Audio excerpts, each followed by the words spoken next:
Today I'm taking a look at the Toolbay 20-volt mini circular saw. So it comes with some gloves. These are fingerless gloves. We've got a thick boy battery. It does say it has 20 volts on there. Does not say the amperage size, but that looks to be larger than a 4 amp. Standard clip style lock, and it actually lights up the indicators to let us know how much charge we got.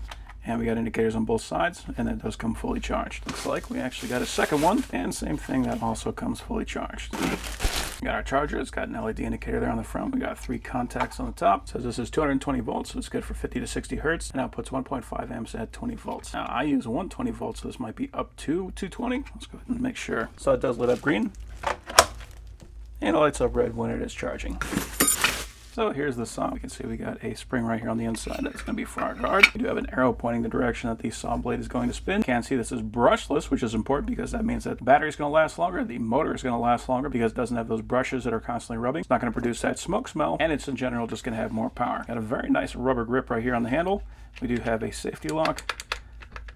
So you have to press this in order to engage. We've got a thumb nut, so we can adjust the angle of the blade, and we got another one on the back, so they can adjust the depth of cut. And we got a couple of tools. So quite often on a saw you'll see a button somewhere around here that will lock the motor to make sure it doesn't spin. Looks like with this one we're going to use this wrench to hold that in place, and then we're going to use this wrench to loosen up that nut.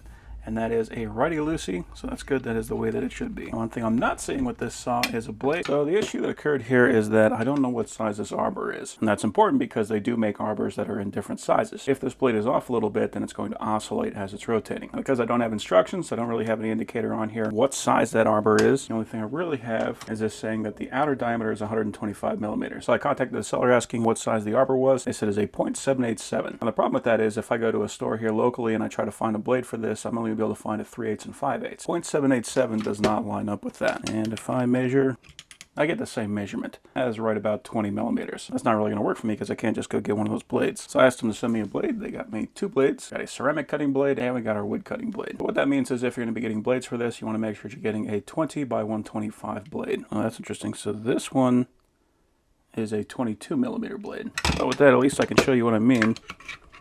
We can see that there is a lot of slop in that blade. So it's important to get the correct arbor. It's just going to hit on one spot on the blade every time it circles around. So you're gonna have a whole bunch of teeth that are gonna have no wear on it, and then one flat spot. So that's gonna wear this blade out super quick, and plus with this being a ceramic cutting blade, it's essentially just going to chatter. And when you're working with ceramic, that's probably gonna make it crack. So this one isn't gonna work. So with this guy, we got 19.4, so just under 20 millimeters. Now it is worth keeping in mind, after I brought this up to them, they said that the saw is going to start coming with 2 blades. So I don't know if it's actually gonna come with 2 blades in the future, but that is what they told me. We'll find out if that becomes true. But it's still worth keeping in mind that if you need to get a replacement blade, you are going to have to find a metric 125 by 20.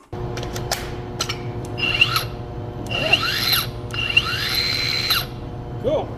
Yeah, I love how quiet this thing is. Like, it feels like a great saw. There isn't really a grip or anything on here, so it's basically going to be a one-handed deal, but we can make that work.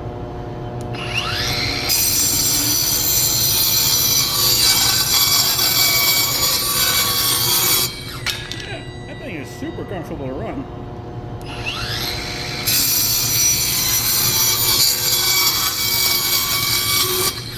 Even one-handed.